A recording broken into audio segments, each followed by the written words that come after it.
দেখুন কি সুন্দর হয়েছে নিরামিষ অমলেটগুলো, দেখে যেন একেবারে বোঝার উপায় নেই এগুলো ডিম ছাড়াই তৈরি। চলুন তাহলে এই দুর্দান্ত স্বাদে নিরামিষ রেসিপিটি আপনাদের সাথে শেয়ার করি। প্রথমে একটি সসপ্যানে সোয়াবিনগুলোকে ভালো করে সিদ্ধ করে নিয়েছি। এবার একটা জল ঝরা পাত্রে রেখে সেটাকে হাত দিয়ে বা চামচের সাহায্যে একটু প্রেস করে জলগুলোকে ভালো করে নিংড়ে নেব। তারপর সোয়াবিনগুলোকে একটা পাত্রে রেখে তার মধ্যে লবণ, হলুদ, স্বাদ মতন ধনিয়া গুঁড়ো, জিরে গুঁড়ো, শুকনো লঙ্কার গুঁড়ো, একটু গোলমরিচ গুঁড়ো এবং কাঁচা লঙ্কা দিয়ে তারপর একটু টমেটো সস দেবো টেস্ট আনার জন্য। তারপর তার মধ্যে একটি সিদ্ধ করে রাখা আলুকে গ্রেট করে ভালোভাবে দিয়ে দেব।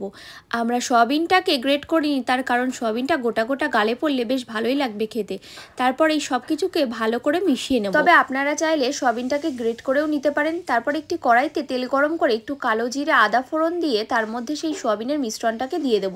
দিয়ে হালকা হাতে নাড়াচাড়া করব একদম লো ফ্লেমে। এবার সয়াবিনগুলো একটু ভাজা ভাজা হয়ে আসলে একটি পাত্রে নামিয়ে নিয়ে ঠান্ডা করে নিতে হবে। সয়াবিনের পুরটা ঠান্ডা হয়ে গেলে একটি পাত্রে জল নিয়ে তার মধ্যে একটা গোটা পাঁপড়কে চুবিয়ে দিতে হবে। পাঁপড়টা বেশিক্ষণ রাখলে হবে না, জল থেকে সঙ্গে সঙ্গে তুলে নিয়ে আরেকটি পাত্রে রাখতে হবে। এবার ওই শুকনো পাত্রে পাঁপড়টাকে রেখে সয়াবিনের পুরটা উপর থেকে খুব সুন্দরভাবে ছড়িয়ে দেব। আপনারা ভিডিওটি দেখলে বুঝতেই পারবেন ঠিক মাঝ বরাবর আমরা সয়াবিনের পুরটাকে দিয়ে নিয়েছি। ভালোভাবে সেট করা হয়ে গেলে এবার পাঁপড়টাকে আস্তে আস্তে ভাজ করে নেব। ভাজ করার সময় একদম আলতো হাতে ভাজ করতে হবে, আর যদি ভাজ না হয় তাহলে একটু জল লাগিয়ে নেবেন, তাহলে একদম পারফেক্টলি ভাজ হয়ে যাবে। ভিডিওতে দেখুন কত সুন্দর ভাজ হয়েছে।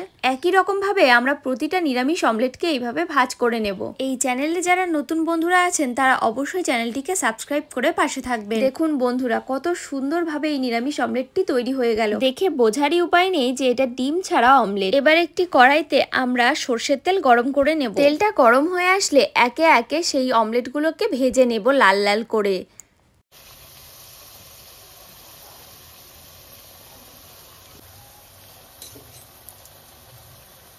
এক পিঠ ভাজা হয়ে আসলে অপর পিঠটাকে উল্টে লাল লাল করে ভেজে নেব।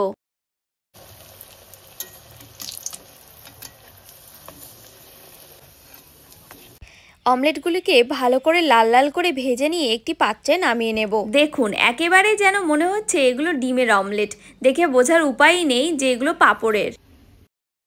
এবার একটি কড়াইতে শুকনো লঙ্কা, তেজপাতা, পাঁচ ফোড়ন দিয়ে দেবো আগে থেকে কুচিয়ে রাখা টমেটো এবং কাঁচা লঙ্কা।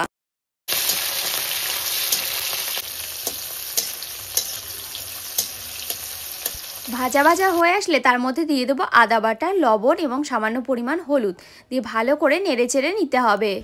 এর মধ্যে আমরা একটা চলুন ঝটপট মশলা তৈরি করে নিই। একটা পাত্রে টক দই নিয়ে টক দইটাকে ভালো করে ফেটিয়ে তার মধ্যে ধনিয়া গুঁড়ো, জিরে গুঁড়ো, গোলমরিচ গুঁড়ো, শুকনো লঙ্কার গুঁড়ো, রঙের জন্য একটু কাশ্মীরি লঙ্কার গুঁড়ো ব্যবহার করে সেটিকে ভালো করে ফেটিয়ে নেব। নিয়ে সেই কষানো মশলার মধ্যে দিয়ে দেব।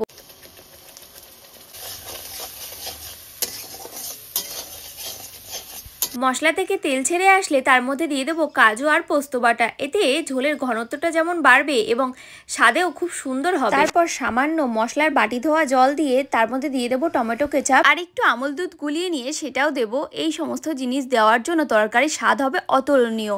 তারপরে দেবো একটু গরম মশলার গুঁড়ো এবং সবশেষে সামান্য চিনি দিয়ে নিয়ে তার মধ্যে সে আগে থেকে ভেজে রাখা নিরামিষ অমলেটগুলোকে দিয়ে দেবো। বন্ধুরা আপনারাও চাইলে বাড়িতে এইভাবে একবার নিরামিষ অমলেট বানিয়ে দেখতে পারেন। যারা নিরামিষ খেতে পছন্দ করে না তারা একেবারে হাত চেটে পুটে খাবে। আর এখন তো শ্রাবণ মাস, অনেকেই শ্রাবণ মাসের ব্রত করে নিরামিষ খান, তারাও এই রেসিপিটি অবশ্যই একবার বানিয়ে খেয়ে দেখবেন। দুর্দান্ত স্বাদের হয় সত্যি বলছি। ঝোলটা কিছু সময় ফুটে আসার পরে নামিয়ে নেব। দেখুন অমলেটগুলোকে কি দেখে বোঝা যাচ্ছে এগুলো নিরামিষ।